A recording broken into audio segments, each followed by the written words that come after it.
Hello and welcome to Lion and Mouse Commentary. I'm Holland and this is my best friend Tori. Hi. If you're new to our show, we rank various forms of entertainment out of a total score of 10 with only 2 points allowed for our personal taste. Don't worry, we will break down everything as we go.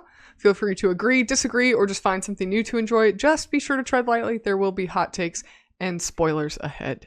And cut to the intro.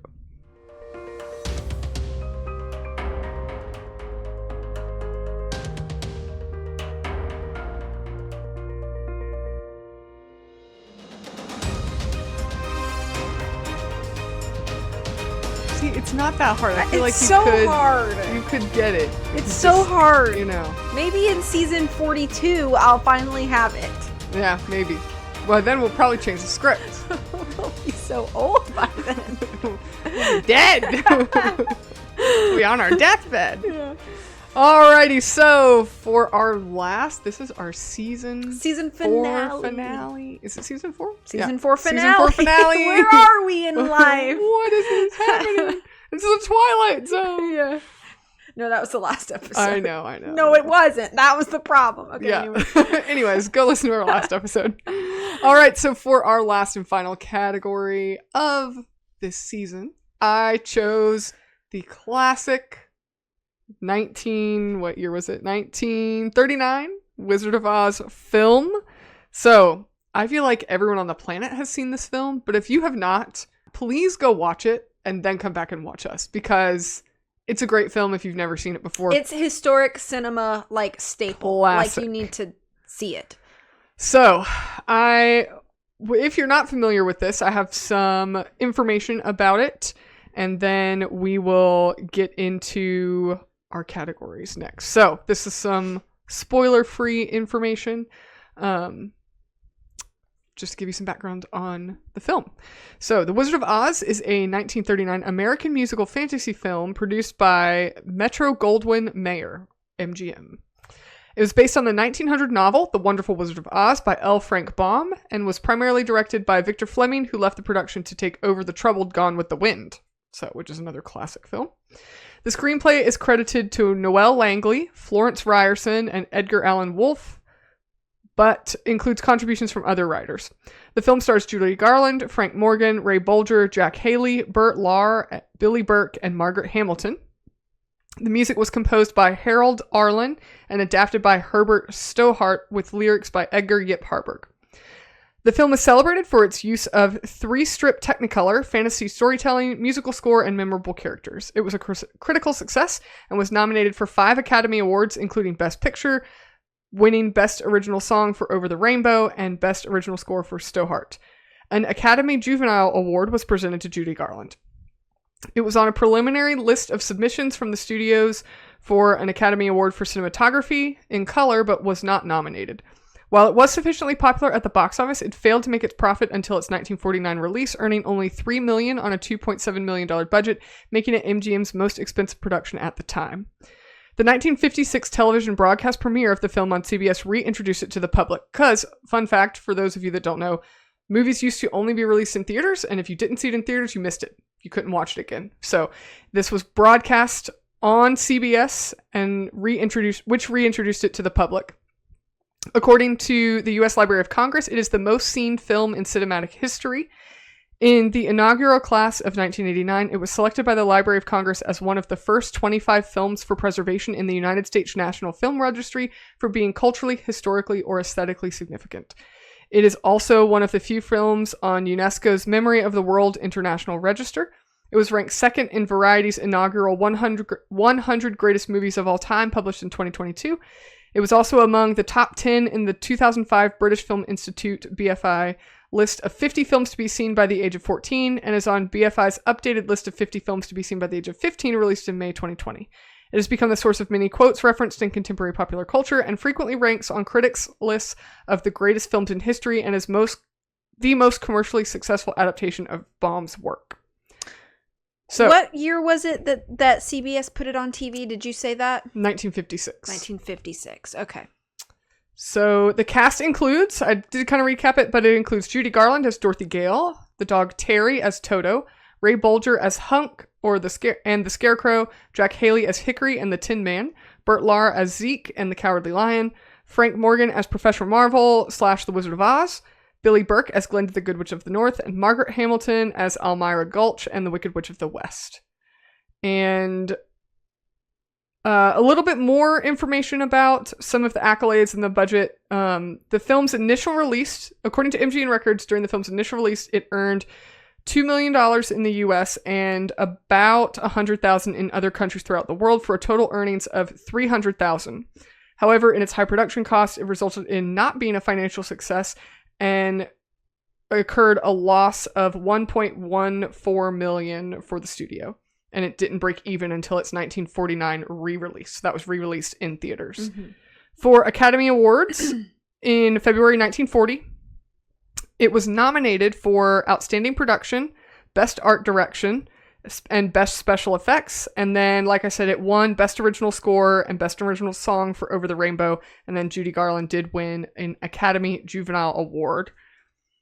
So the film's a little bit about the kind of legacy of the film, because this is such a famous piece. I did want to kind of touch on a few things. The film was not the first to use color. This is often reported.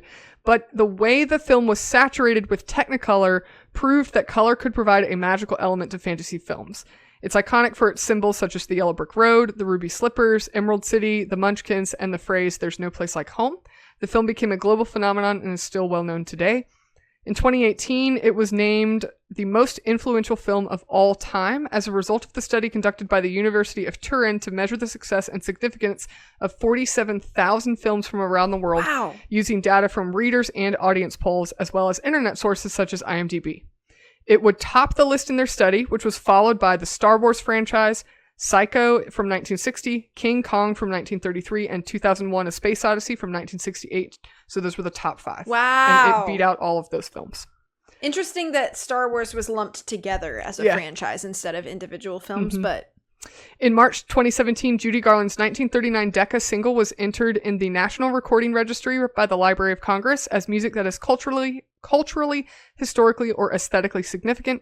The Recording Industry Association of America and the National Endowment for the Arts ranked it number 1 on their Songs of the Century list. The American Film Institute also named it Best Movie Song on AFI's 100 Years 100 Song list. Wow. So, a ton of accolades, a ton of notoriety for being extremely significant in the realm of film, and even the songs Over the Rainbow is known as a very recognizable song. So that's just some background. I didn't go into the plot because I kind of feel like most people know the plot of the film, so I did not pull up a synopsis of it. But I also think it's a fun movie. If you don't know the plot of The Wizard of Oz, just go watch it blind, because I think that's really the best way to enjoy it, is to just watch The Wizard of Oz. So, Tori will kick us into our first category. Okay, so for movies, our first category is plot and story delivery. Musicals include song numbers. This movie is, I think, classified as a musical, although not every scene includes a musical number. There just happens to be musical numbers kind of sprinkled throughout. And we allot 2 points for this, and I gave this 1 point out of 2. Now that sounds kind of low, but let me go through. I really don't, it's not as negative as it may sound upon first mention. But I do think that there are a few things about it that looking back now, with however all these years that have gone by since the movie's release, I think that there is a lot of overlap of the medium of theater into this, and I don't want that to be a full negative, but I did want to talk about it because this was still pretty early in film's history as a medium, and you can see some aspects of the medium of theater kind of bleeding into this medium of film. I'll talk about that a little bit more in the aesthetics, but it does attribute a little bit to plot here. There is, I think, a really, really good sense of immersion into the world, particularly the world of Oz. It's very easy to be immersed in a world of Kansas. That's a real life thing in America. And kind of has that classic Americana that I think that anybody who grew up in the States is kind of familiar with that feeling. And Oz is very, very different from Kansas. It's kind of like one of the central, like, most famous lines in the entire dialogue is, Toto, we're not in Kansas anymore, Toto. And so that difference between Kansas and Oz is made very evident. And I think that immersion into Oz is really important when the switch happens in the film. In order for your audience to feel that sort of captive attention of this strange and new fantasy world, that immersion is key. And I think they nailed it. The problem I have with getting there is that this movie is about 2 hours long, right? And it's meant to take place in the land of Oz, and it takes almost half an hour to get there. I think this is, to me, feels like where some of that theater overlap may have come into play, where you have a lot to sort of set up. And so you spend a lot of time setting up the history and context of your characters and why they are where they are and what the sort of conflict is. And the conflict seems to be initially given to you as a conflict between Dorothy and the mean neighbor. But what it really turns out to be initially is that Dorothy kind of has this conflict within herself. It's kind of an internal conflict where she's not quite happy and content with where she is, and she dreams for something bigger, broader, more adventurous and grand, hence the Over the Rainbow song. Great setup. I think it's very rare that films use the plot where the conflict is kind of internal more than external. So I really like that, but I do think that it takes a little too long to get into the bulk of the story and that the main conflict, which becomes Dorothy's desire to get home and opposition from the witch. Those become the main conflicts. So I feel like it takes us a little too long to get there. There's this very sort of strange setup in that we don't really know if Oz is a real place or not. And that becomes sort of this underlying current to the audience's perception of what's going on, is how much of this is actually real and exists in another plane, dimension, whatever, fill in the blank, and how much of this is made up, make believe, etc., etc. There's that very blurry line of reality, like grounds for reality. And while I think that in other stories that can unravel your plot, I think with this specific film, it actually serves to give a thread of curiosity to the audience through the entire thing. And I think that thread of curiosity, because it's so consistently placed, it fuels for this desire to learn. Is this real? Is this not real? And it gives you some sort of motivation to watch this through to the end. I think it's very interesting that there is this sort of quest trope, but and the quest trope is to get back home. But I do find it a little bit odd that Dorothy only seems mildly put off about the fact that when she arrived at Oz, she murdered a witch. It just seems like a very strange, like I get, again, the whole idea of Oz is that Oz is odd and weird and strange. So, But Dorothy is a young girl, and she doesn't seem to be particularly callous or cold. In fact, she's kind of established before she arrives to Oz to be kind of an empathetic character, because she goes to see this doctor who is not a real, psychic, but he looks into the crystal ball, and they spin this story, and Dorothy feels guilt for leaving home, so she goes back home to apologize to Aunt Em or whatever. So she's established to have this sort of empathy toward other people. So it does seem a little odd to me that she arrives in Oz, the house has squished the witch, and she doesn't even seem that bothered by it, because immediately she's met with all these munchkins kind of celebrating the death of the witch. And I just thought that was But if your house inadvertently, yeah, without your control, squished a witch, yeah, and then the person that shows up and is mad that you killed their sister was the Wicked Witch of the West, yeah, would you really feel that bad that this horrible evil person's sister was the person? You would kind of be on the side of the munchkins. Sure. No, I'm not trying to say that like Dorothy took the wrong side. I just think that there's a lot of focus given to okay, let me rephrase.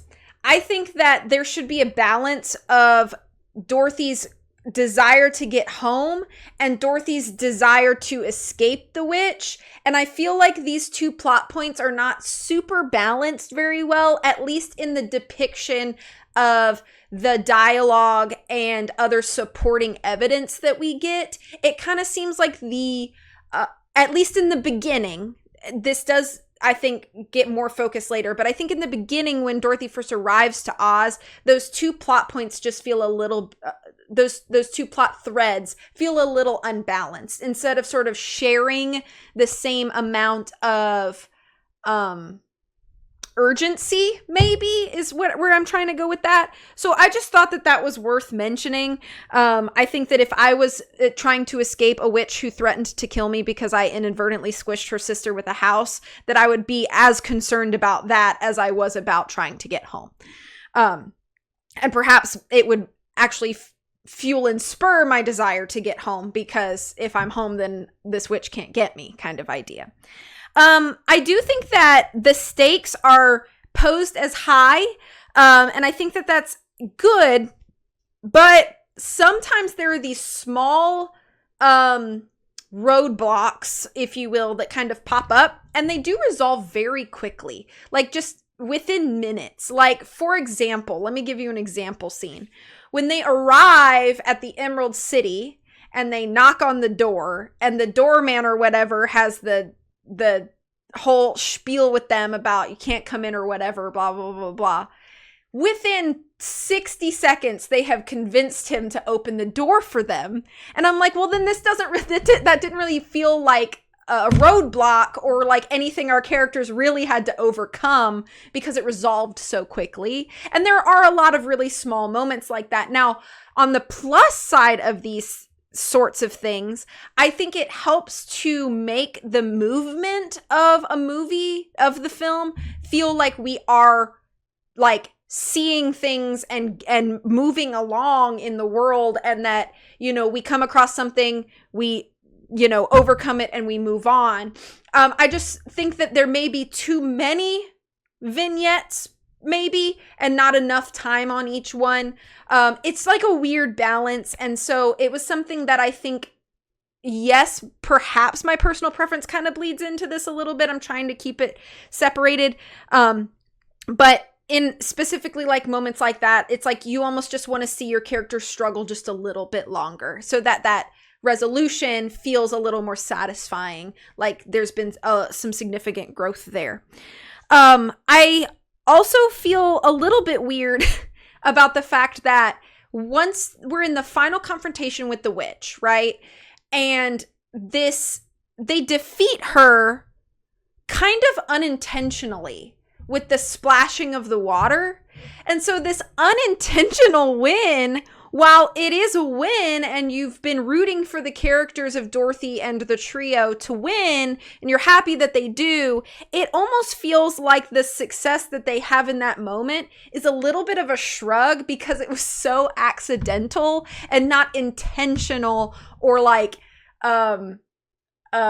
earned success, if that makes any sense. So again, it's like kind of middle of the road for me. Like there are parts of it that I love and I think it's great and iconic. And of course the I'm melting is just so iconic. Everything about this movie is so memorable and iconic, and I'm not trying to diminish any of that, but just thinking about it from like a very basic, like objective storytelling point. It's like, oh my gosh, like if Dorothy hadn't figured that out, like they could have been in so much more trouble, or, you know, the struggle to win would have been so much greater, or whatever that was. I do really like the very clear step-by-step revelation that Dorothy and her crew has in regards to who the wizard is, what he's actually doing, and how he's been duping people for who knows how long. And I think that natural progression is depicted very well. I do think it's humorous that the reveal of the wizard is done by Toto, who, you know, obviously can't talk, is an actual dog. But I do think that I don't mind using a character that's literally doesn't have much of a purpose other than to be the cute, fluffy sidekick.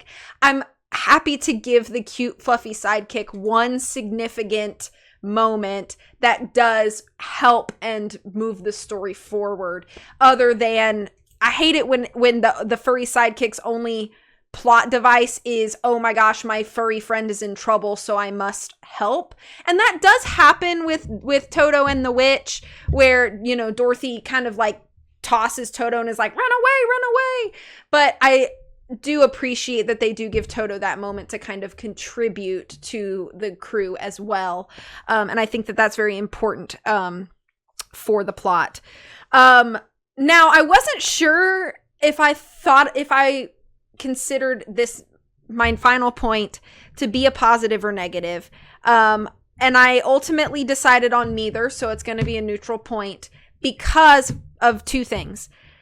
It does the "it was all a dream" trope at the end, where Dorothy, where did that come from? Who's Nancy? I don't know. Where Dorothy wakes up at the end of the movie and she's in her bed and she recounts everything that happened in Oz to the people around her. And obviously there are parallels, which I'll get into in characters, about the people in her real life and the people that she spent time with in Oz. And so it was it was all a dream trope that happens. And I was like, dang, I forgot that happened, you know, like, ugh, that's so played out. And then I remembered this was 1939, mm-hmm. and it wasn't played out really in 1939. That was probably one of the earliest uses of "it was all a dream" trope. Yep. So I'm not gonna actually I'm not gonna let that really sway me positively or negatively. Actually, it's probably more of a positive than it is a negative, because at the time that was probably a very creative trope to employ, and it also answers the question that the audience has been kind of silently fed throughout the whole thing of, is this real or not? And so when Dorothy wakes up at the end and recounts her, and we go, okay, no, it wasn't real, but you know, how incredible somebody's imagination can be, is kind of like a conclusion you can make. I think it's generally open for interpretation for a reason, where it's, you know, it's still a little murky about if it was real or not. But I think that ultimately that does lend to a very creative end for the time of when this movie came out. So, all of that to say, I do think that the wrap up is very expositional. So there's a lot of talking at the end with the wizard. There's a lot of talking at the end when Dorothy wakes up. It's very expositional. I think that you could take or leave that as well, where there's a lot of talk, don't show. A lot of the showing has come earlier in the movie. But I felt like the journey part moved really quickly, not like so quickly that I wasn't keeping up, but just I felt like there was such good momentum in once once Dorothy arrives in Oz, all the way through to when she kind of wakes up, I felt like there was everything was moving. There was never a section where I was just like, oh, this just won't end, you know? And so I think that they really do great with the pacing once we get to Oz. I wish we'd gotten to Oz a little bit earlier, kind of like I mentioned. And I think that it's so compelling and genuinely so innovative for its time for this kind of film. So I ultimately went with 1 point out of 2. All right. So for me, out of a total possible score of 2, I actually gave this 1.5 points out of 2. I do have a couple comments on some of your points. Okay. But I'll kind of get to them as I go. I don't think it takes too long for us to get to Oz. I think that setup of Kansas is very necessary for kind of the theme and the overall narrative. I think that it's important for us. I think the most iconic part of Kansas is it sets up this kind of main antagonist plot where, you know, of Dorothy versus Mrs. Gulch and the evil neighbor. And then, of course, she takes Toto and runs away and then goes to Professor Marvel, who then he kind of like hoodwinks her into going back home because he sees her as like, this is a young child. She should not run away from home. Like, he knows what she needs and she needs to be home. And then the tornado happens and then bam, we're in Oz. I think the most iconic part of the Kansas scene is the musical number Over the Rainbow, which is the most iconic song from the film. Given all those accolades I just mentioned at the beginning of our podcast, I think that Over the Rainbow is very important in setting up the theme and setting up our character development of Dorothy specifically. It gives us this theme of escapism, of wanting to be somewhere other than here. It's kind of like that original, like, quote unquote, I want song in like a musical number.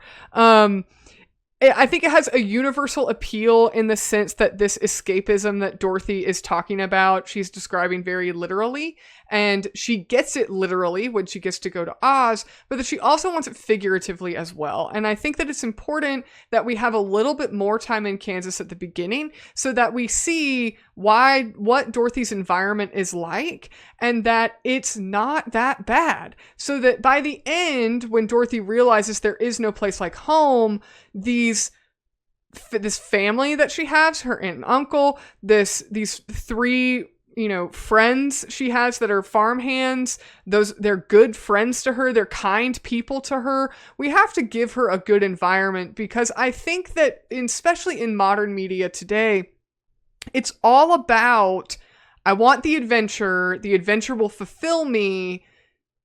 Here is the wrong place for me. And it's all about, I need something else to fulfill contentment. And I think that it would be very easy in 1939 and in modern day to just immediately assume Kansas is this boring, dried up farm where nobody understands me and I have no friends and my family just doesn't get me, and like this angsty little teenager. And Dorothy's not an angsty little teenager. She's this hopeful, almost romantic dreamer that is just wondering like, man, just being somewhere other than here would just fix all my problems. I wouldn't have any worries. And then I think it's important for us to have the setup of Kansas that, yeah, she has a mean neighbor and, you know, it's not great. She wants to, you know, take Dorothy's dog away and do away with him. Like, that's horrible. But everybody else in her environment, even the Professor Marvel down the street, genuinely cares about her, and that home is a good place for her, and that home is what she needs, even though it's not her idea of, you know, a perfect, dreamy, wonderful, better than here life. So that's my kind of defense of Kansas, because I think that it's needed to set up the home so that when Dorothy says there is no place like home, we go, you know what? This kid has a good life. Like, she should be happy and not look further than her own backyard. You know, that is a good moral, and we believe it because we got to see the setup of it at the beginning. So that's my little tip on that. I think that it's a great setup, and that the theme of Dorothy finding that what she's had all along, which is home, is what she's needed. That theme continues through this kind of road trip of Oz in our three, companions to Dorothy. So the Scarecrow, the Tin Man, and the Cowardly Lion, they want to find a piece of themselves that they believe is missing. And as we continue with them on their journey, we find all those pieces they already had them. So I think it's a little weak with the Cowardly Lion, but we see that the Scarecrow is really clever. He's really smart. The Tin Man is so tenderhearted. He already has a heart, and the Scarecrow already has a brain. And then we watch moments where the lion steps up and decides to be brave even when he doesn't feel like it. So he has courage. He doesn't need, the three companions don't need any of that from the wizard. We've continued this theme that you don't need whatever it is external that you're searching for. What you want, what you believe will fulfill you, you already have, either as part of you, like it's already part of you and you already have that character quality for our three companions, or like Dorothy, it's home. Like you already had the ability to go home with you. She had the ruby slippers. What you were looking for when you were in Kansas was right in your backyard. You had everything that you needed. And so that contentment of being satisfied where you are and with what you have and continuing in your own abilities or capabilities is kind of this overall theme that I think is narratively kept really well throughout the film. And I think that that's a very mature kind of thread in a story to tell. And I think that the way that this story is delivered, yes, there are moments where I do agree it does feel very theater-esque. And I think that it does feel very much like a product of its time. But I think that the way that this plot is presented to the audience is much more of a literary presentation than an entertainment presentation. And so for that, it really feels like it's being delivered to you more like the art of cinema rather than an entertaining film that you put on for your kids to keep them quiet for an hour and a half. So that was another reason that I gave it a little bit higher of a weight.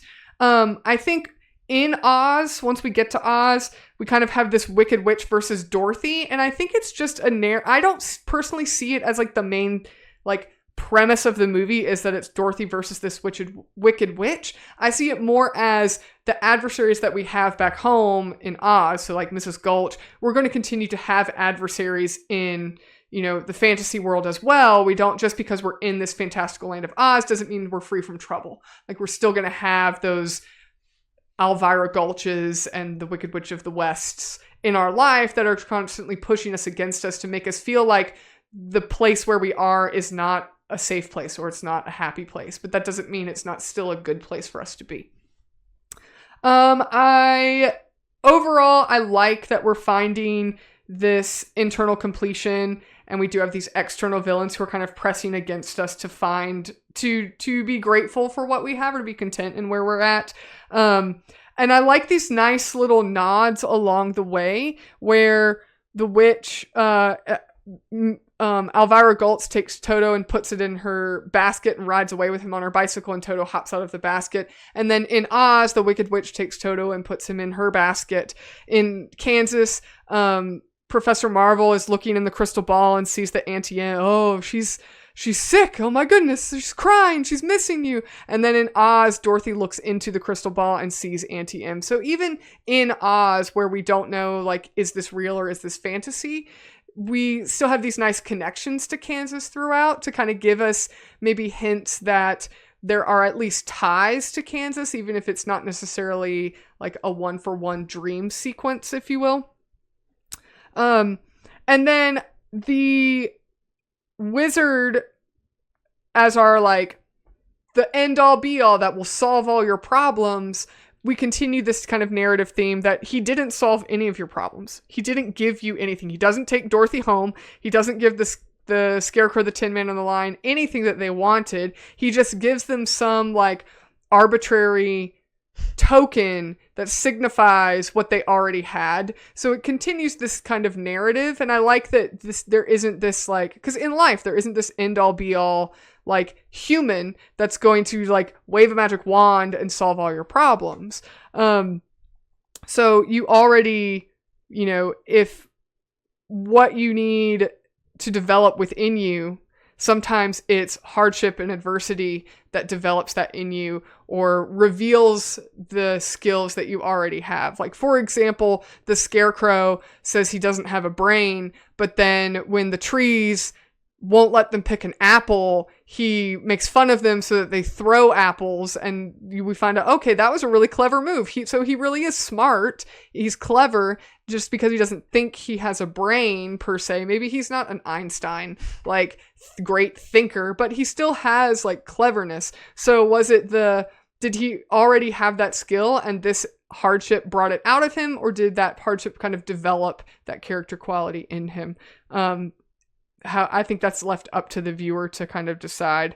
I also read the Wizard of Oz books as a child, and I did not go and reread the original Wizard of Oz book, but I do like that this is an adaptation of Frank L. Baum's work, and I think from what I can remember, it's overall a pretty good adaptation of it. So there are deviations, because a book can have way more material, but I did want to mention that I think it's a relatively good adaptation, and I didn't read the books before ever seeing the Wizard of Oz. I saw the Wizard of Oz when I was a very young child, and then it encouraged me to go and read the books, and I think that in the books, it's very clear that Oz is a real place because Dorothy's able to go back to Oz. But I do think that normally I hate the dream sequence aspect of storytelling. Like, it was all a dream. Like, it just undoes everything you just did. But I think that, one, I agree with you. This film, I think, absolutely gets a pass because it's one of the first films to really do it. And two, I think it actually does it well. And again, I'm going to, in defense of Kansas, because we've met these characters at the beginning and we see that they are part of Dorothy's, like, home environment, like, No Place Like Home environment. And then, of course, they're the exact same actors playing her three companions in Oz. So it kind of ties into, was it a dream? Yeah, well, she thought that these three companions were actually just, they were just representations of her three friends she really has. But I think that this film does leave it a little ambiguous that maybe it wasn't a dream. Maybe Oz was a real place and Dorothy really did go there, and the ruby slippers put her house back and brought her back home. And then, her family was able to come out of the cellar and find her, So I think that the film actually does leave it a little bit open-ended and doesn't just immediately say, oh yeah, it was absolutely a dream. I think it's almost like it's great for any audience in the sense that I think every child will think Oz is real and Oz was real. See, it was real. Like, they're just because that they were, the similar actors doesn't mean that Oz wasn't a real place. It's the ruby slippers. They could do anything, and for adults, we're like, oh, see, it wasn't real. It was just a dream. And, because you don't need Oz to discover these things about yourself. Right. So overall, I think that, especially because this plot was the first of a lot of things, and it's become such an icon, I think a lot of the things where we look back now and say, well, all those are really big tropes. Yeah, there is a good bit of expositional dialogue. Yeah, there's parts where the plot seems to be a little goofy or a little silly, or maybe it's just a little bit over the top or seems a little dated. I kind of give that all a pass because this is very much a product of its time. And the things that we see now as tropes in the time of this releasing 2026, I think that it's important to know that in 1939, this was all very, very new. So I kind of gave a little bit more weight to the fact that in its day, this was very unique. And then I also think that the way that this story is presented to the audience is actually very well done, and it just has a nice narrative theme overall. So I'm not going to get into a ton of specifics. One reason though I didn't give this full points is I do think that I think the musical numbers, they're iconic, they're great. I think they're very well written. The vocabulary in those songs is really good. I think it does a great job of giving us more character insight and also moving the plot forward. I think some of those, to speak to your kind of note about how it seems like there's a lot of adversities that are overcome very quickly. I think that those small little molehills versus the big mountain are designed to reveal more about our characters than they are to actually have a plot obstacle, because the big plot obstacle is how are you going to get the broom from the Wicked Witch of the West, or Dorothy's captured, or, you know, the wizard won't give us, you know, our things that we're asking for. I think those big mountains are the obstacles, and then the little obstacles like the door won't open or the wizard won't see you. I think those are moments to really highlight our characters in the face of adversity rather than our plot narrative having these constant obstacles. But I do think one musical number that I don't think narratively or character-wise fits very well is the King of the Forest number. Why does the Cowardly Lion, why is he the only one that gets a second number? None of the other three characters get a second number, and then all of a sudden in Oz, the lion is just randomly singing about being king of the forest. He already sang about having no courage, which is what our Tin Man and our Scarecrow talked about, how they perceive their own deficit. And then the lion gets to expound on his need for courage so that he could be king of the forest. To me, it just narratively doesn't make sense. It feels like a filler song so that we have a little bit more time while we're waiting for like a theater, like it's a distraction while we're changing the set backstage or something. Mm-hmm. And so that's the only thing I'd never thought about it in any previous rewatch or any previous watch of this movie. But this time, because we're analyzing it for this podcast, I'm like, why does he get an extra number? Nobody else has more than one musical number. Yeah. So why does the Cowardly Lion have one? And I don't have a good answer, except that it kind of digs into a little bit of why he wants courage. But I don't think it narratively is very necessary in the film. And so it was just very odd in trying to like think critically through this podcast prep. So that was the only thing I was like, what is this song? It's just so random. And I mean, it's great. It's a classic, but it's just very narratively odd. So that was one reason I didn't give it full points. And then there are some things I will concede. There are some things that are a little bit dated. They're a little bit tropey. Maybe the way that it's delivered, the pacing wise, it does feel like it's a film from the 1930s, 1940s. But I think it does overall the plot. There's a reason that it stands the test of time, and I think just because it is a good story. So 1.5 out of 2. Okay. So second category for movies is characters, and we allow 3 points for this. And I gave this 2 points. I think that our main cast of characters really does shine. And a lot of what you touched on in plot, I'm actually going to touch on a bit in characters here. But I do think that outside of our core cast, there are some issues that I'm going to address. So, number one, I love that they parallel the Scarecrow, Tin Man, and Lion to be new depictions or iterations of people that are already established in Dorothy's life.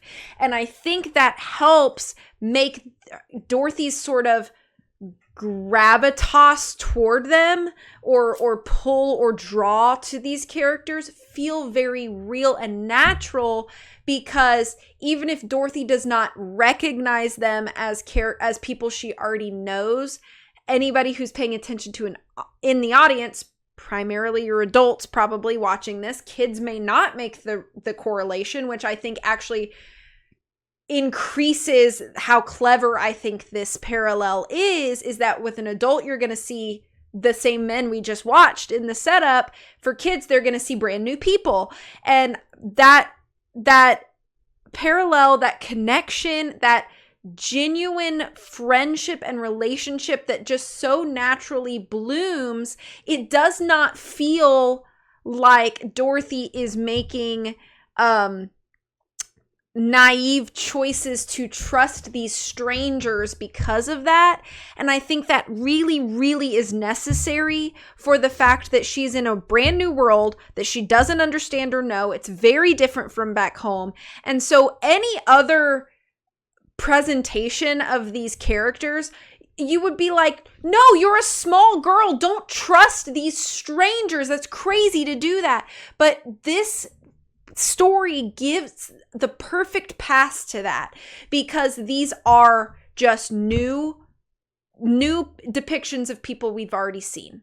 And I love that. And I love that there's also the correlation between the wizard and whatever his name is, Professor Marvel. Professor, I don't call them Doctor, Professor Marvel and Mrs. Gulch and the Wicked Witch of the West. I think those are wonderful, perfect. It's like the perfect parallel. I really also appreciate so much the physicality that the trio really gives to their characters. The Scarecrow gives a lot of really like sort of boneless, loosey-goosey type of movement. The Tin Man in the other way gives a lot of the very stiff movements. The Lion, while lions are not bipedal, I understand this, does do a lot of small physicality things where he strokes a lot of his own whiskers, and even just like the physicality of the tail, he'll use the tail a lot. And I think those kind of help elevate the believability that these characters are physically what they are presented to be. And I think that the trio and Dorothy does adapt very well to as the quest goes on, in the way where you mentioned this in plot, where we see all these characters and they do explain sort of their own self-consciousness or what they think they are lacking in character. And before we even get to the wizard, we see evidence that that is not true of them. They have just convinced themselves that that is true. I think that any adult watching this movie is going to resonate with that in some way, and that we look and we reflect on ourselves and we see these huge gaps and deficits and flaws and things like that. And yet, when put to the test, we find ways to overcome that, especially if it is in regards to protecting or helping somebody that we care about. And so the chance that we get to see more and more opportunities for these three to exercise muscles they claim they don't have, by the time you get to the wizard, you kind of don't mind that the wizard is basically just patting them on the back and sending them on their way, because we already know. We already know that they possess what they are seeking. And if all of they need to really feel happy about it is affirmation from this dude, then okay, we'll let them have it. Like, I find that perfectly acceptable. Now, in the case of Dorothy, I think that her growth is a little bit slower and sometimes harder to identify, but I think that it still happens. And she has these moments where she does sort of reflect on or reference her life in Kansas and how different Oz is, and yet she still feels fairly comfortable in navigating this very strange world. And I think that that could also maybe be a parallel to the fact that maybe Oz is real and maybe it's not, because if it's a figment of her imagination, then she would naturally kind of have a little bit more comfort in a strange land like this. So I think that that's a very nuanced part of Dorothy that you can easily miss if you're not paying attention, but I think it's important to note as well.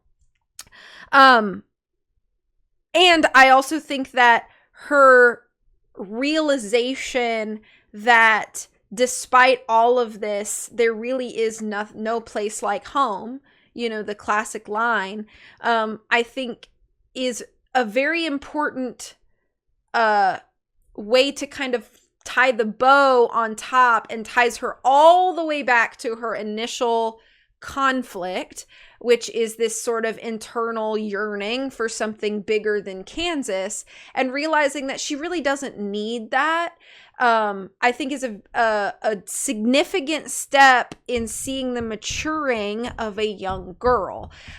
It seems like a very simple thing to realize, but I think when you're 13, 14. It's kind of unclear. I don't think they ever mention how old Dorothy is.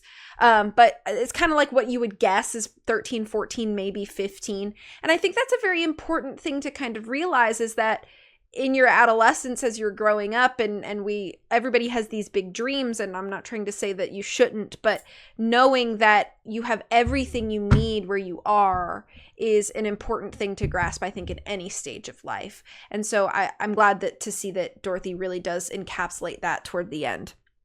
Now, The Wicked Witch of the West is very classic witch villain. Very classic. I think that when you think classic witch villain, your brain probably goes to her because she's been so iconically cemented as the character that she is. Now, do I think she's as nuanced and fleshed out? No, I don't. I do think that she tends to be the very stereotypical cardboard witch villain, as does Glinda. They are designed to be the opposite of each other. They come in and they fill their plot point, and then they move on. Neither of them really lingers outside of any capacity other than the role that they fill. So I do think that those characters, as sort of the guardian kind of character and the villain kind of character, they don't exist much outside of the lines that they have been drawn in. I'm sure that is probably why other depictions of media have decided to expound upon those characters, because they are quite flat in this original depiction. Now, I've never read the Wizard of Oz novel to my recollection, so I can't speak for how they are in that original novel, but in this movie, they are quite flat in regards to goals, motivations. I think it's about the same. Yeah. Okay. So that's fair. Roughly. I mean, I don't think the book, from what I recall, and again, it's been many years since I've read the book. Mm-hmm. I would say that I haven't read it since I was a child.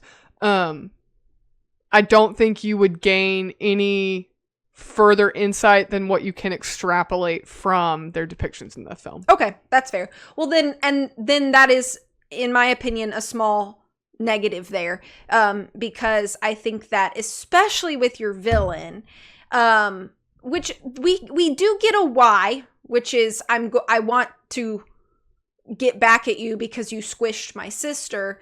But and she has the ruby slippers. So we get a basic why.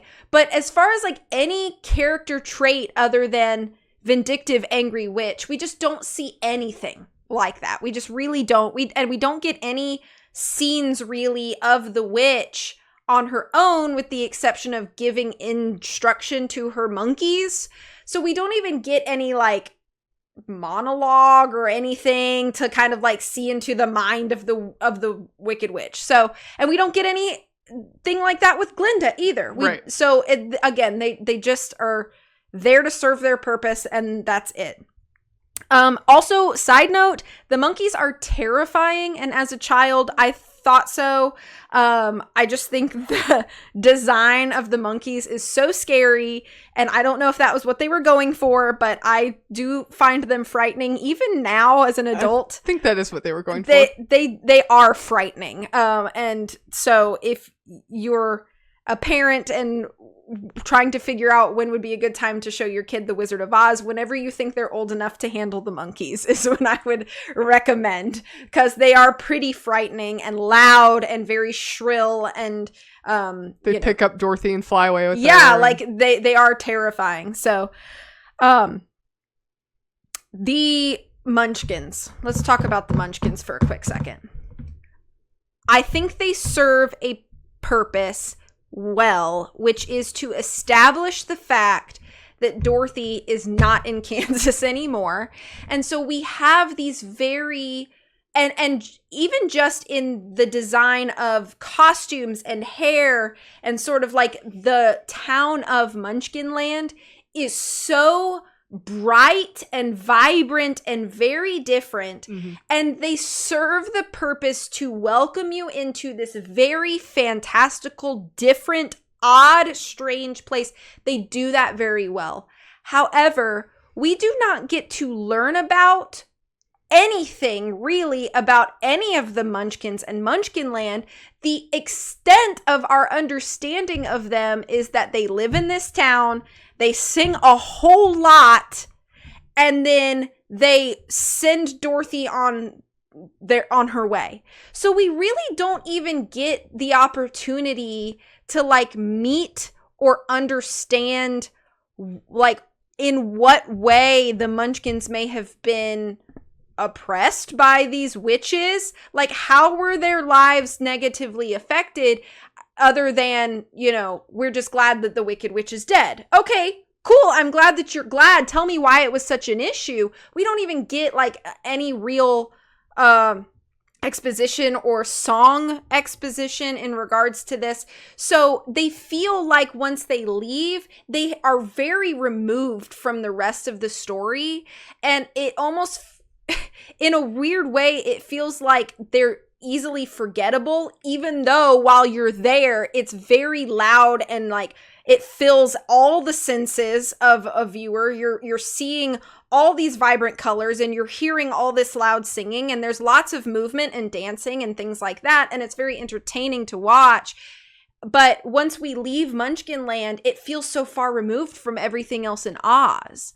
And it almost feels like it's separated from Oz. In a weird way, it kind of feels like completely different locales. Like there's not much overlap in the world of Oz.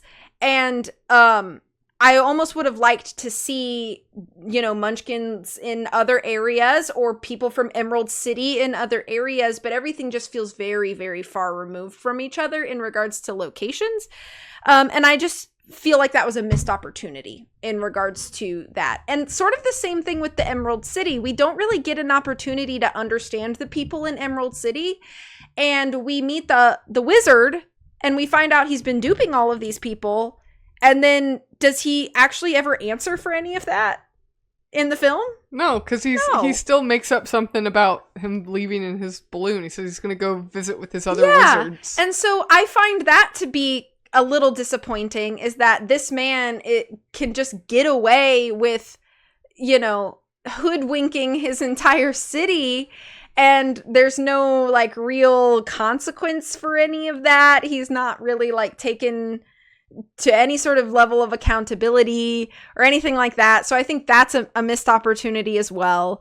But I think that every aspect of character design and development does feel consistent to the world of Oz.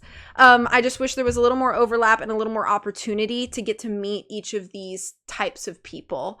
And with the cardboard-esque personalities of some of our biggest characters, I think that's why I couldn't give it a perfect score. But I do think that the characters that matter most deliver to everything that you would need them to for the sake of plot and character development. So 2 points out of 3.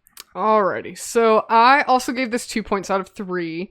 I will just go ahead and say I personally did not have any problems with the fact that we didn't get more information on the people of Emerald City or the Munchkins or even Glenda or really the Wicked Witch of the West. The fact that they were flat or just had their little vignette and then we move on, that was fine with me. I just felt like the Munchkins, they live in one location and Dorothy's not going to be in that location anymore. So for me, it was fine for us to move on. Same with Emerald City. Once we got there, we saw what the Emerald City was like. We get to watch our friends get all like spruced up and cleaned up to go meet the wizard, and now they're gone. So personally, I didn't think it was necessary to expound on those characters, but I can see why you would have the points that you did with those kind of two groups, especially. I do agree, though, our Glenda and the Wicked Witch of the West are pretty flat. I think Glenda is problematic. She started the whole drama. She brought up the ruby slippers, and then they appeared on Dorothy's feet, and then she leaves Dorothy. And then also, she kind of calls her ugly for the whole movie, because she's like, are you a good witch or a bad witch? And then she's like, only bad witches are ugly. And so it's like, well, then why did you ask if I was a bad witch? What is that saying about me? Good point. Which is a little bit of a joke, but kind of like, come on, Glinda, you couldn't help her out. But then she does help out with the poppies. Yeah. So she does kind of come through and help them out.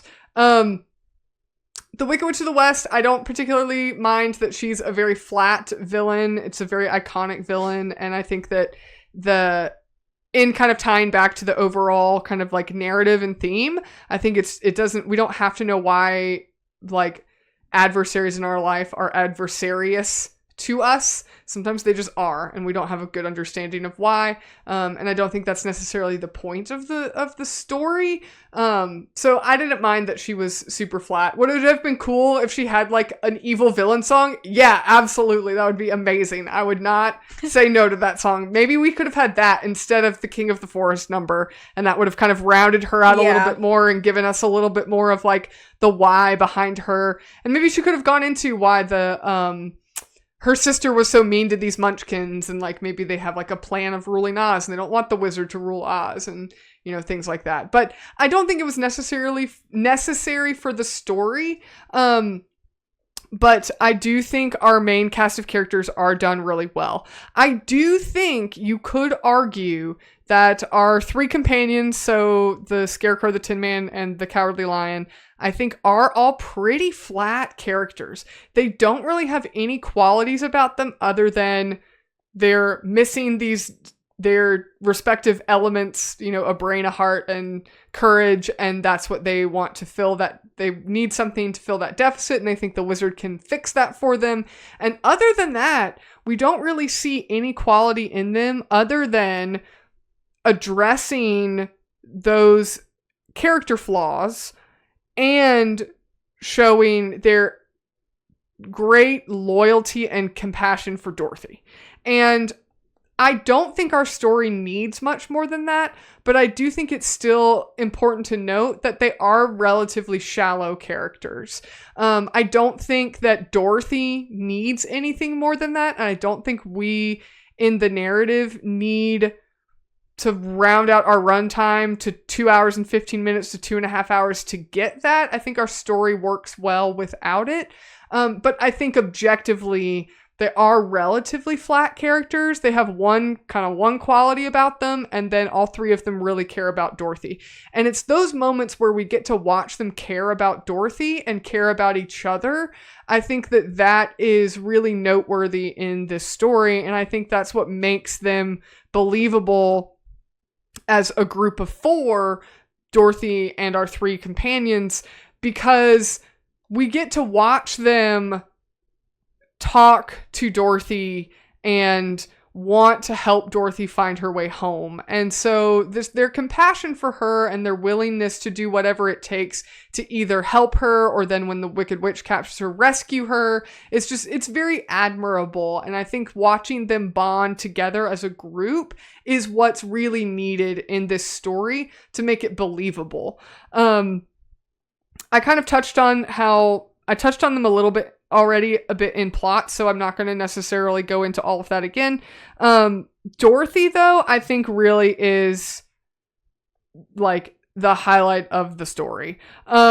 Judy Garland is such a good actor. I've never noticed until watching the film to prep for this podcast. Judy Garland, I feel like she does not get enough credit as an actor. She is so well known for her singing voice, which is great. She has an incredible voice. But the way she would be an excellent example, if you just watch this whole movie and you just watch Judy Garland throughout the whole film, you will find, in my opinion, the exact demonstration of what it means to be listening to other actors when they're speaking and to be reacting to what they're saying. She is locked in fully in every scene, whether she is the focus or not. The Scarecrow and the Lion and the Tin Man can all be talking to each other, and she is in there in the moment the whole time. And it's so well done.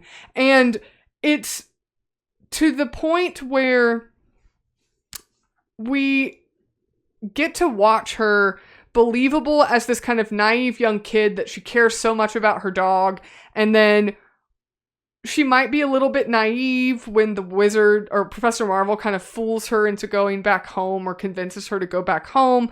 But then we watch her have this bravery and moxie, and that she's going to stand up to this wicked witch in her real life trying to take her dog from her. And then she stands up to the witch in Oz. She stands up to the wizard on behalf of her friends. She's a very brave girl, and she's not afraid. I mean, she has plenty of moments where she is afraid, but she's not afraid to take a stand for what she believes is right, even though she may feel afraid internally. And so I think that it's just very believable when we watch her care so much, and Judy Garland's acting care so much about these three friends, is that in watching this movie, when she's saying goodbye to her three friends because she's never going to see them again, like, I buy it. I believe that this is a girl saying goodbye to people that she cares about deeply, and we've only watched them together for about an hour,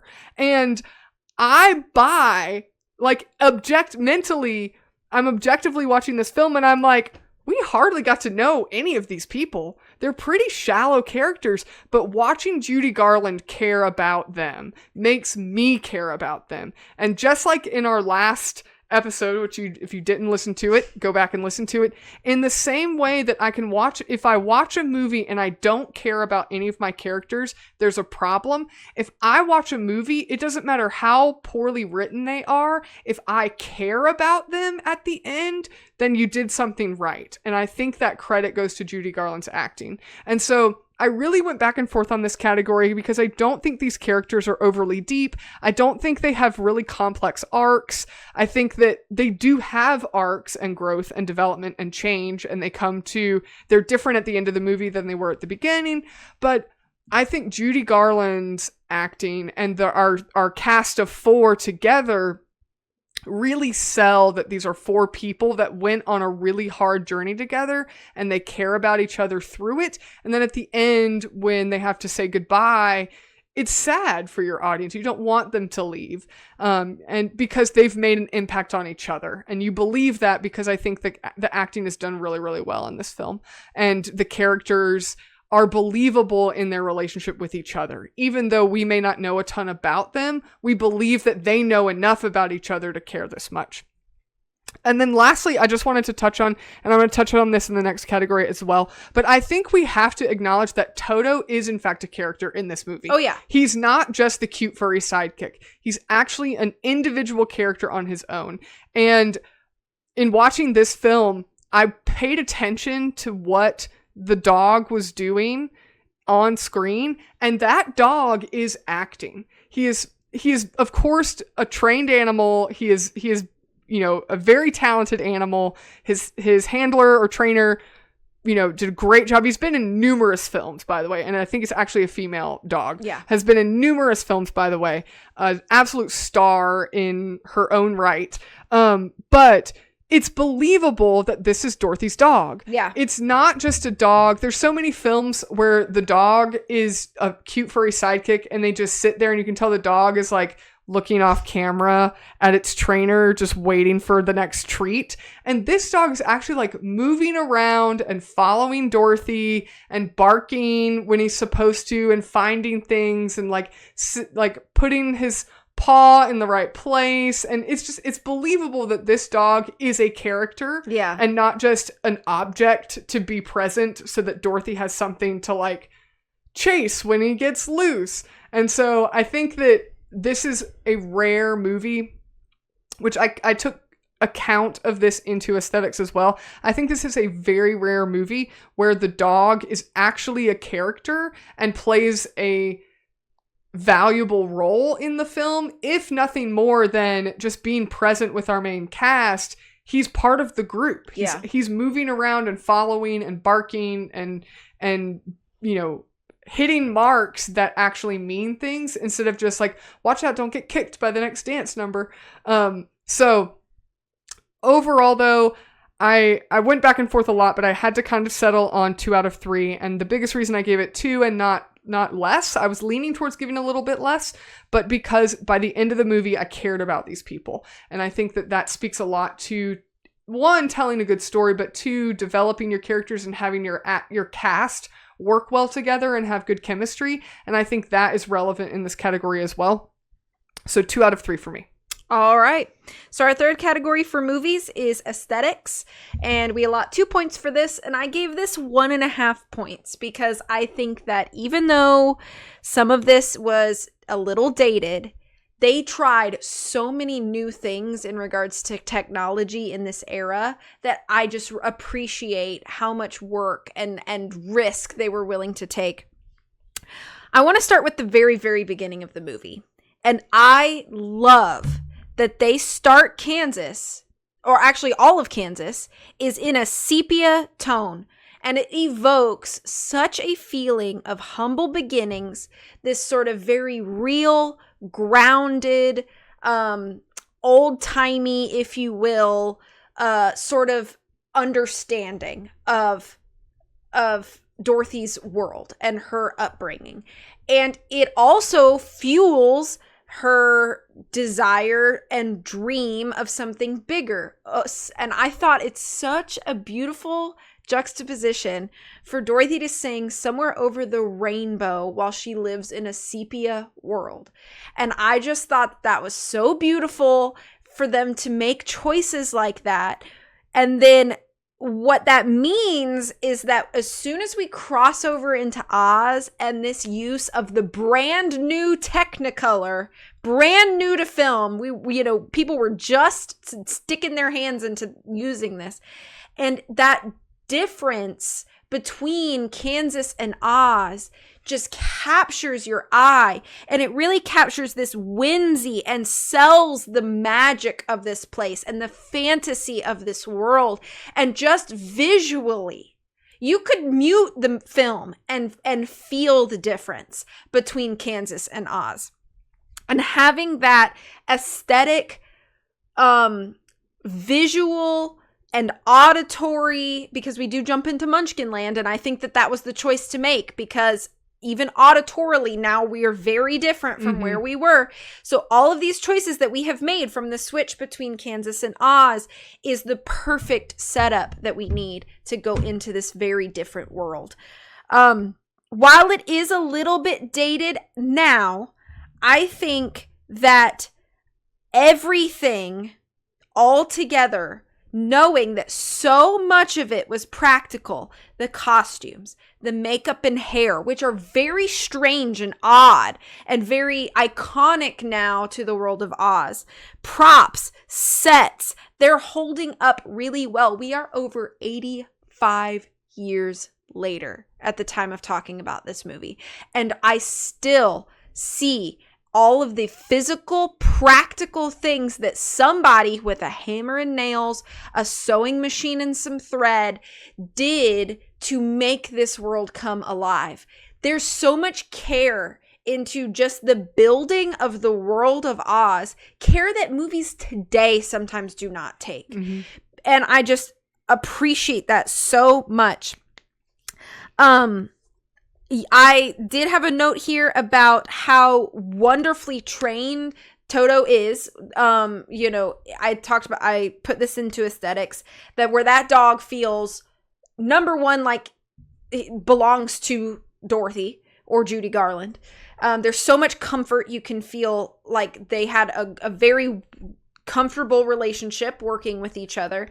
And even when Toto is sort of walking about the set while other people are talking, in a way, you watch this dog and you believe this dog is kind of exploring, not just wandering. Like, it almost feels like even in movements like that Toto's movements feel very purposeful. So yes, Toto does feel like Toto has some sort of understanding of what's going on, even though to me, I attributed that to like really wonderful like animal training, because you can train a dog to do so many things, and to have it look just so natural, I think is had to have been good work. Definitely. I definitely considered that in this category as well, because the amount of work that it takes external to your cast of actors and your writers that wrote the plot, that's a whole other art form in and of itself, is your animal handling, your animal training, things like that.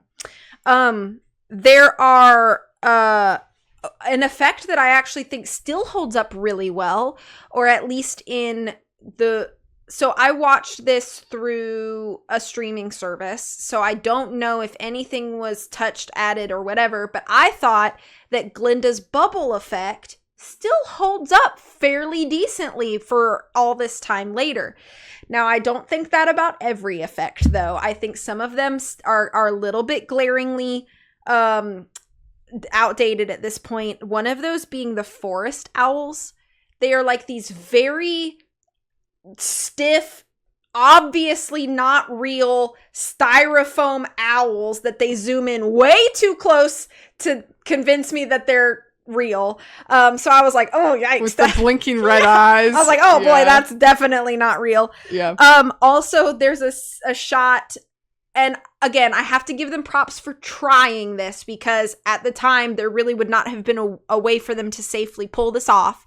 It just is now dated. So take this one as like more of a neutral, because I do appreciate is when the Wicked Witch jumps on her broom and out the window, and then there's a zoom out of the night, and she's kind of flying through the night, and you can see that it's like a little like miniature that's like being flung around on like a string, and you're like, oh, okay.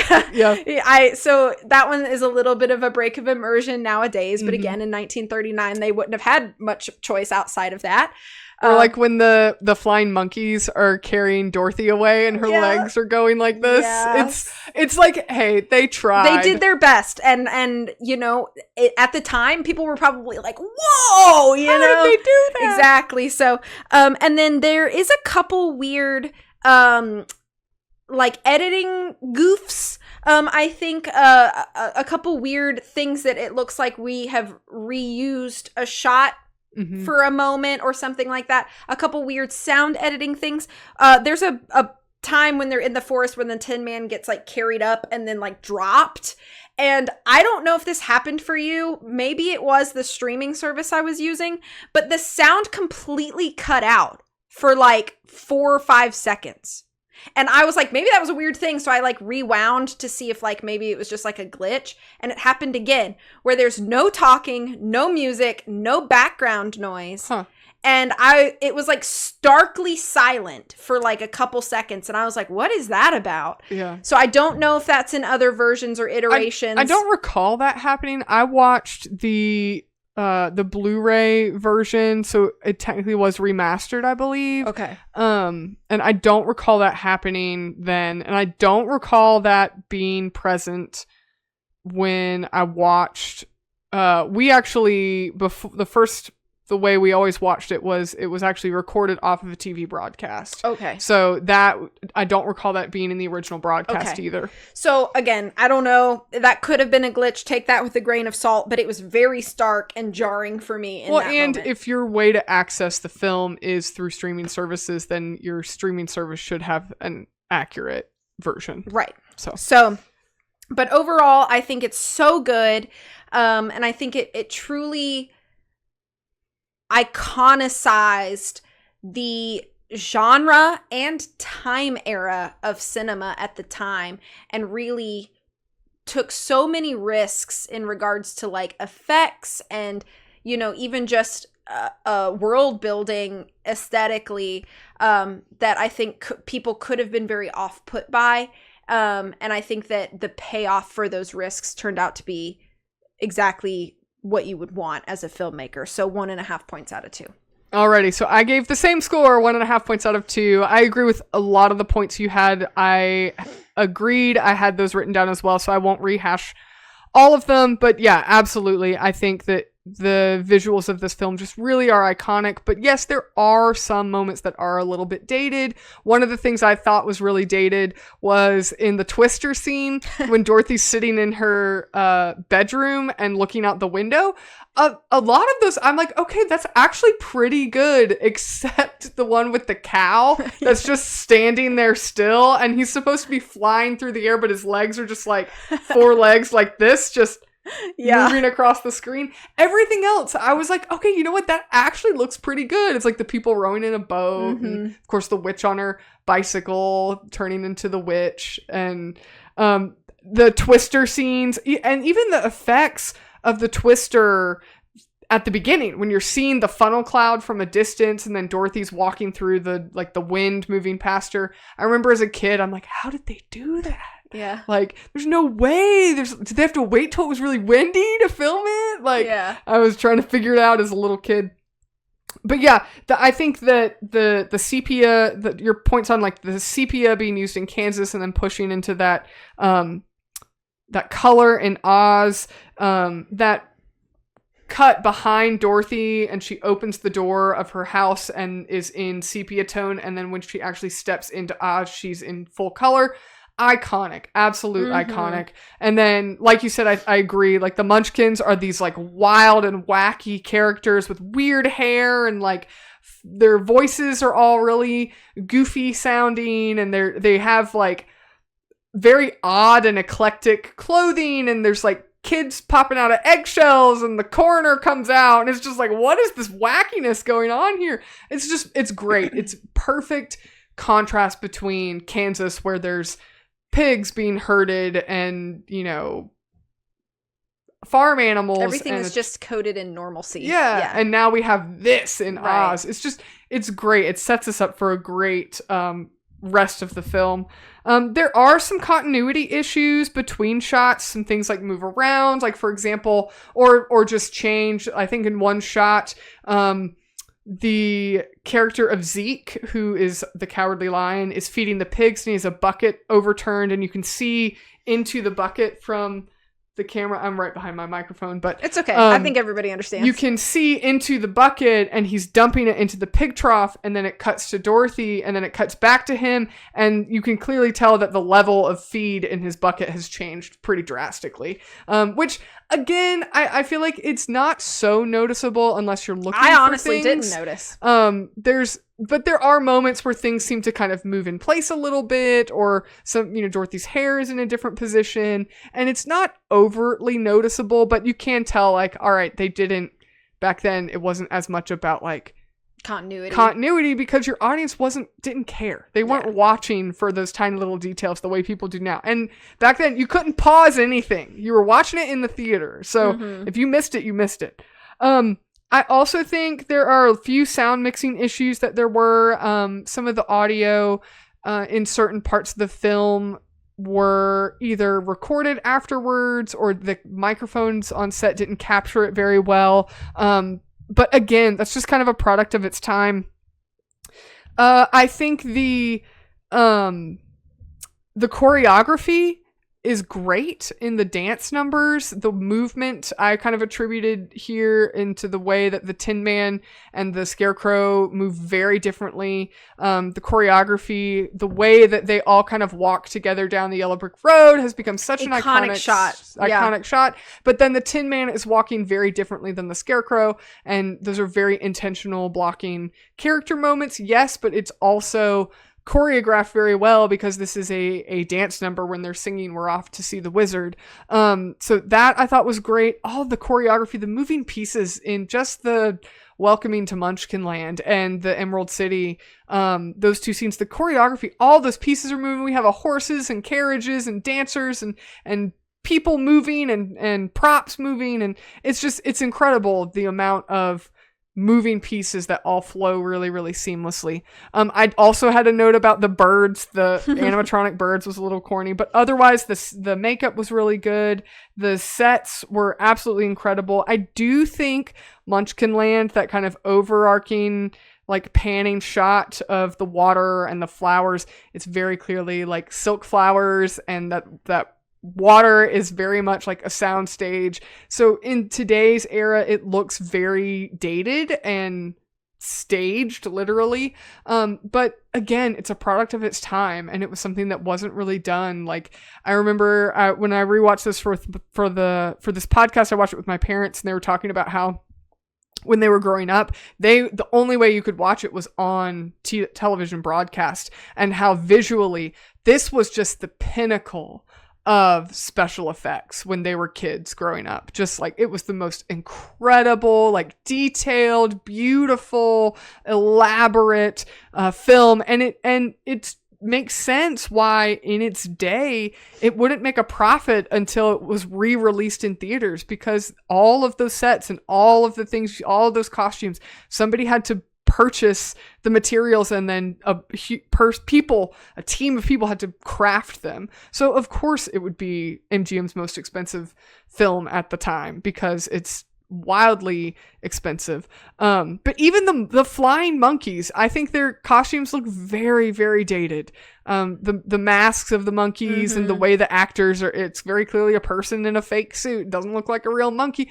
But I think because of the way everything is set up in Oz, you have that suspension of disbelief, because your first exposure was to these munchkins dancing around and having a coroner come out and have the mayor come out and, give awards for killing the Wicked Witch. Of course, I don't care if it's a man in a monkey suit with a weird mask on. Is it dated? Yes. Would it be done in CGI today? Yeah, unfortunately, it probably would. But I think that in its time, you have to give credit, because these are all real practical things that are actually there. And then, yes, the dog work, that dog put in his work for the day and did a great job. I just was amazed at how well it was done, because when Dorothy picks it up, Dorothy can reach down and pick up that dog, and it's just chilling. Like he does it, like she picks him up all the time because he's her pet, so it's really, really well done. And the fact that it was only one dog doing that is very, very impressive, because today, pet animals are unpredictable. So you have multiples because one might be having a bad day and you can't wrangle it. But yeah, otherwise I agreed with a lot of the points you had, and I gave this category pretty much the exact same score. So 1.5 out of 2. All right. Next to last category, as always, is personal taste and preference out of 2 points. I struggled a little bit with this, but I wanted to be truthful, so I'm giving it 1 point out of 2. And that's because while I think that this movie is a beloved classic, super fun to watch, and everybody who enjoys cinema should watch this movie to appreciate it for what it did for cinema in general, I do have to admit that this is not a personal go-to for me.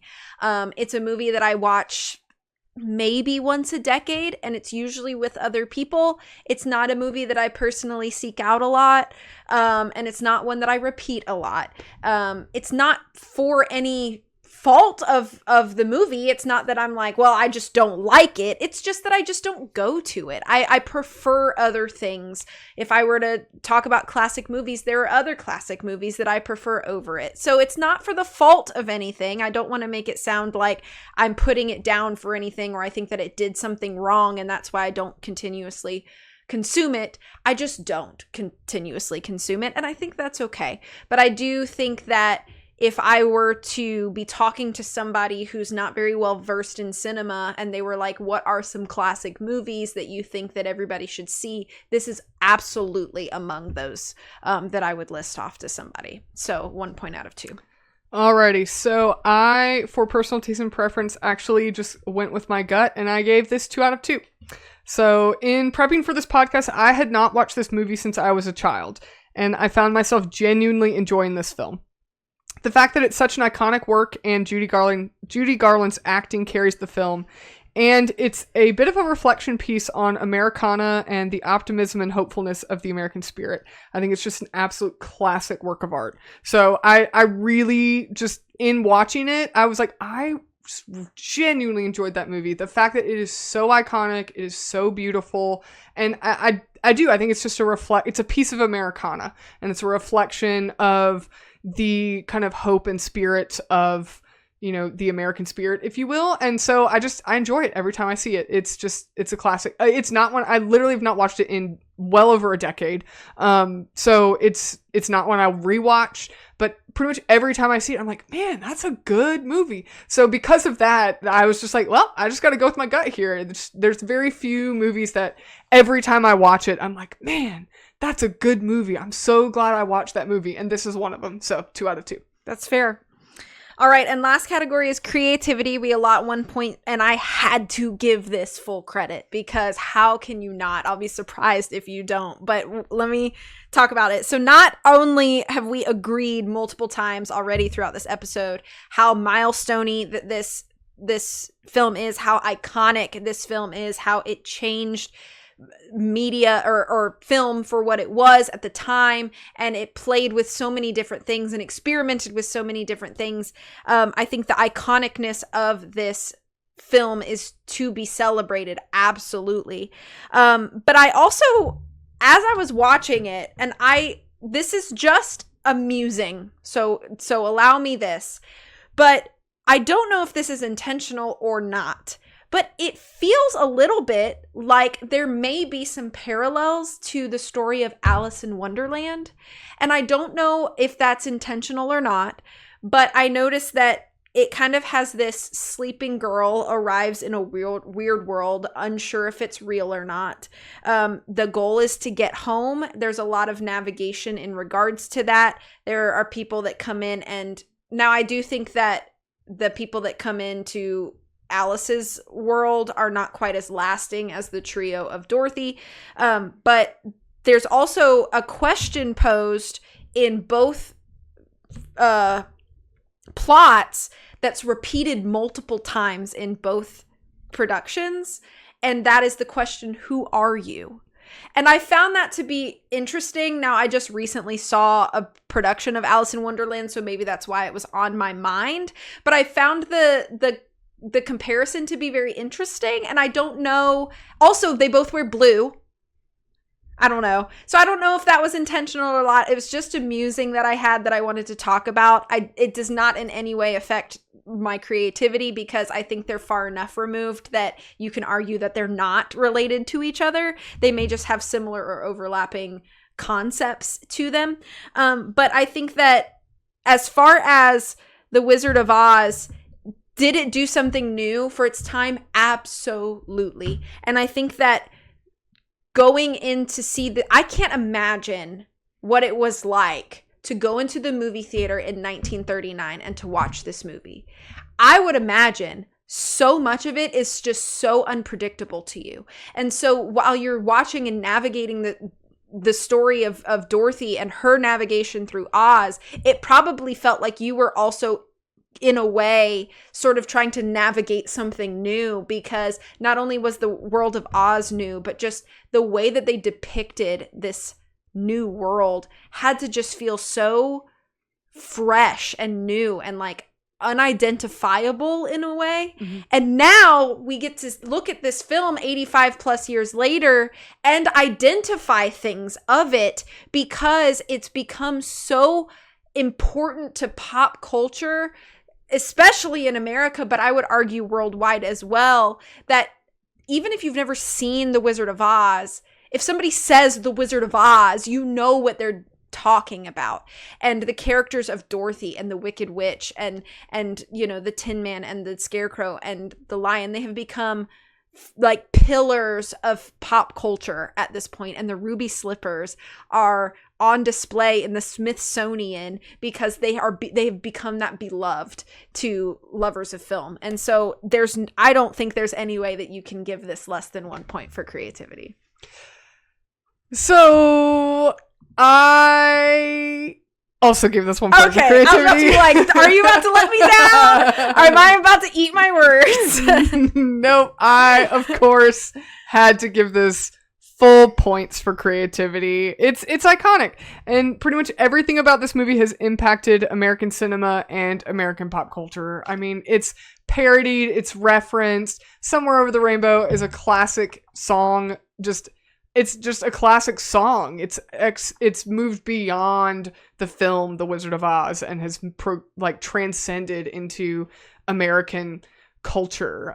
You know, Following the Yellow Brick Road and There's No Place Like Home and the Ruby Slippers and the design of witches in modern media is modeled after Margaret Hamilton's Wicked Witch of the East. And, you know, The Wizard of Oz is the wizard himself is just an iconic depiction of, you know, this like snake oil salesman kind of character. And, everybody knows in American culture and the fact that it's impacted people around the world, that it has achieved status as being recognized and impactful in film around the world. I just don't think you can.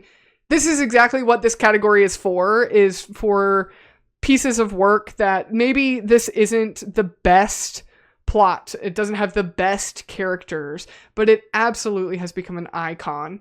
It has stood the test of time. I think every young person has seen this movie. Just it's a part of a lot of people's childhood and growing up, and it maybe introduces them to certain kinds of literature or certain kinds of filmmaking or certain kinds of media. And so it's a great, great piece of art. And I think it's a milestone and I really think it is put on kind of a pedestal, reasonably so, as film that is designed to be a form of art and not just a form of entertainment. So, yeah, full points, 1 out of 1. All right. So what is your final score for The Wizard of Oz? My final score for The Wizard of Oz came to 6.5 out of 10. Wow. Mine is 8 out of 10. It's not often that your score is higher than mine. It's very uncommon. I find it an anomaly when it happens. Usually, yeah, it usually is. So again, that personal taste and preference gave me an extra point. Yeah, that's true. So because we weren't super different in the other categories. Not at all. Are you ready for some lightning round questions? Yeah. All right. Who is your favorite character? Oh. Can I say Toto? You can. He's all a right. character. I'm gonna say him. I'm gonna say Toto. Alrighty. I was also gonna say Toto. Oh, sorry. I think he's the MVP. Yeah. He pulls the wizard's curtain back and gets the Scarecrow and the Tin Man and the Cowardly Lion to come rescue Dorothy. Yep. So, MVP. Do you have a favorite musical number? As a kid, the one that would always stick with me, so I think I'm gonna pick it, is If I Only Had a Brain. For some reason, as a kid, I just thought that was such a funny, concept, is that, this Scarecrow can sing and dance, but he claims he doesn't have a brain, and I just thought that was so funny as a kid. So I have a fond attachment, I think, for that song. Yeah. I would say that one too, but I gotta go with Over the Rainbow. That's fair. It's a classic. Yeah, it's the classic. It's so good. Do you have a favorite scene or moment? I think it has to be when Dorothy steps into Oz for the first time, and we see that change from sepia to Technicolor. I just think it's so beautiful aesthetically, and if you're truly locked into the movie, I think everybody would agree it's like a moment where it kind of takes your breath away in a good way, because you're like, wow, look at the change.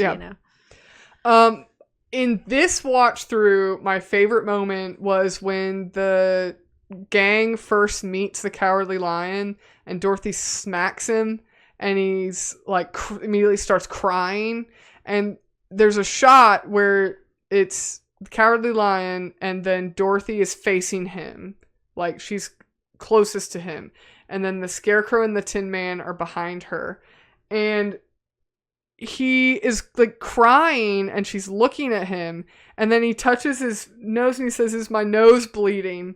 And Judy Garland is trying not to laugh, and she kind of puts her lips together and is trying not to smile, and it was the funniest thing. And then the Scarecrow and the Tin Man kind of look like they're trying to check and see if his nose is bleeding, and then they're it was so funny, because it was just watching Judy Garland try not to break was the funniest thing. So that was my favorite moment in watching this movie, was that one moment where I felt okay, I feel like this cast got along really well and they're having a good time. So I like when people have little mistakes in movies.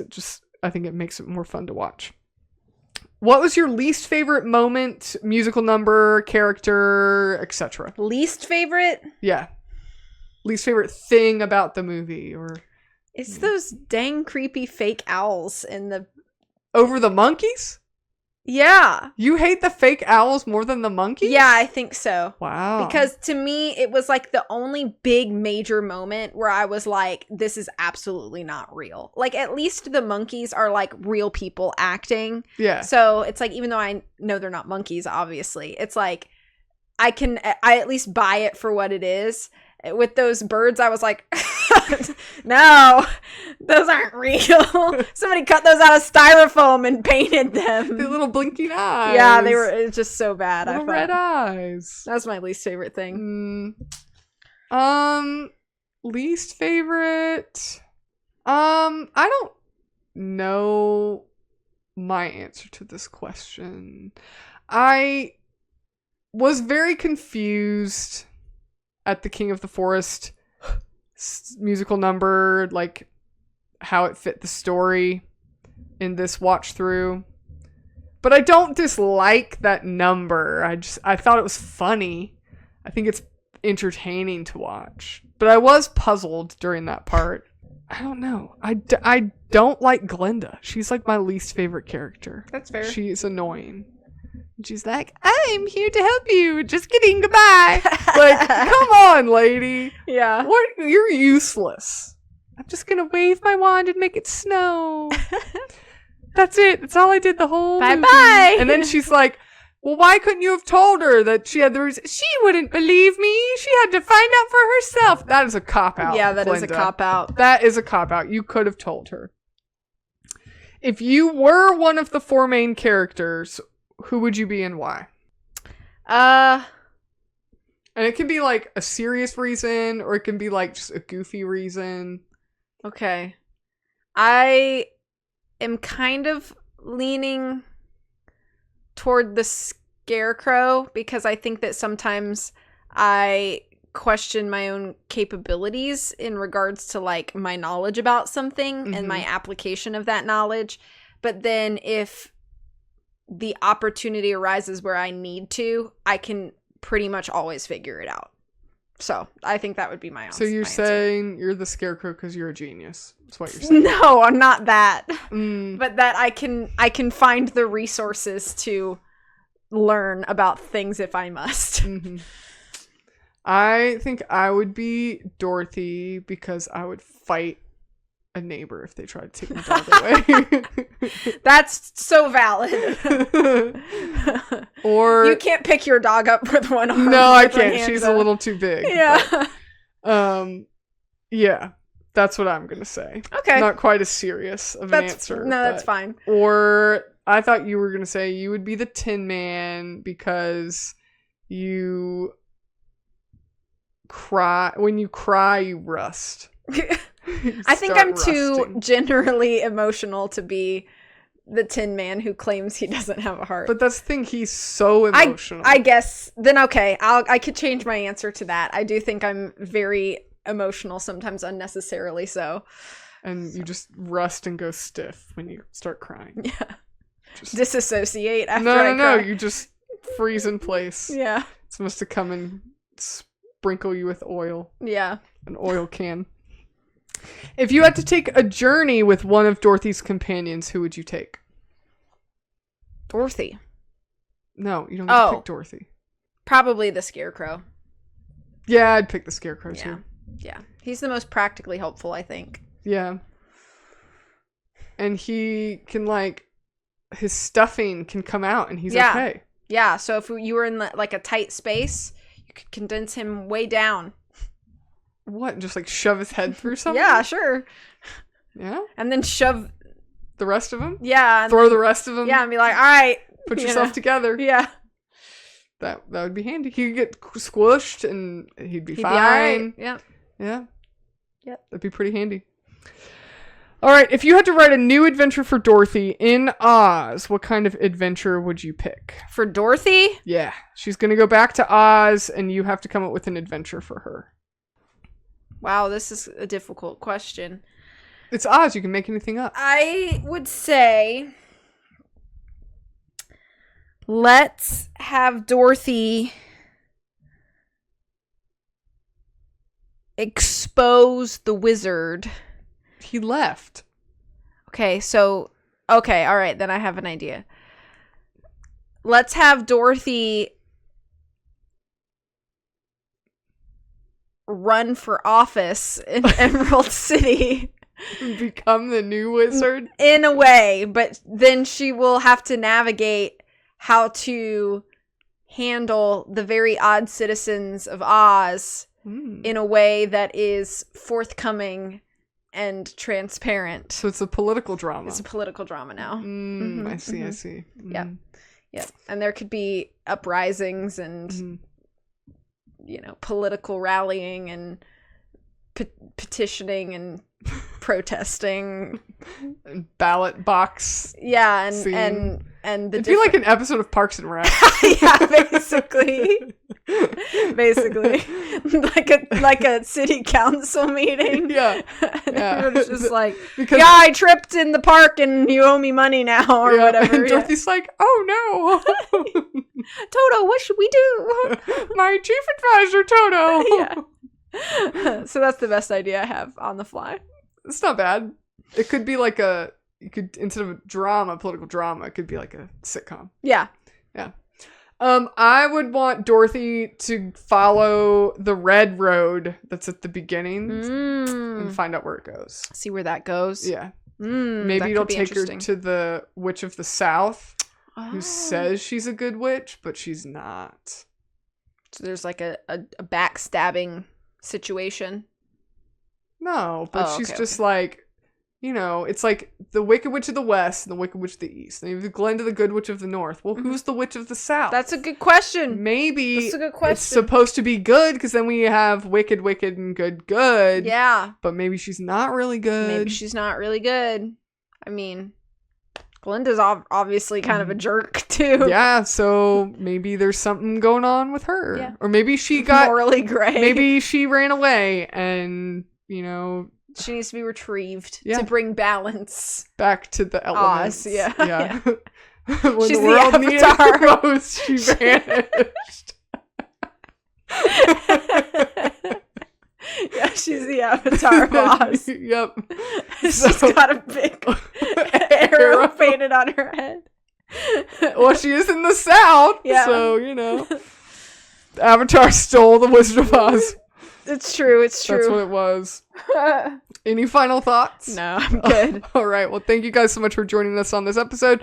We hope you had a good time. We know that we did. Thank you for joining us on season 4. This is the last episode of our season. If you like what you heard, please review us on your podcast platform of choice, if you would be so kind. If you're on YouTube, you can like, comment, subscribe, all the YouTube things. We're not trying to feed our egos. It just helps us kind of reach as many people as we can. It helps the algorithm let people know that let the algorithm know that people like our content, and maybe we can reach more people, get a little bit more traction going on.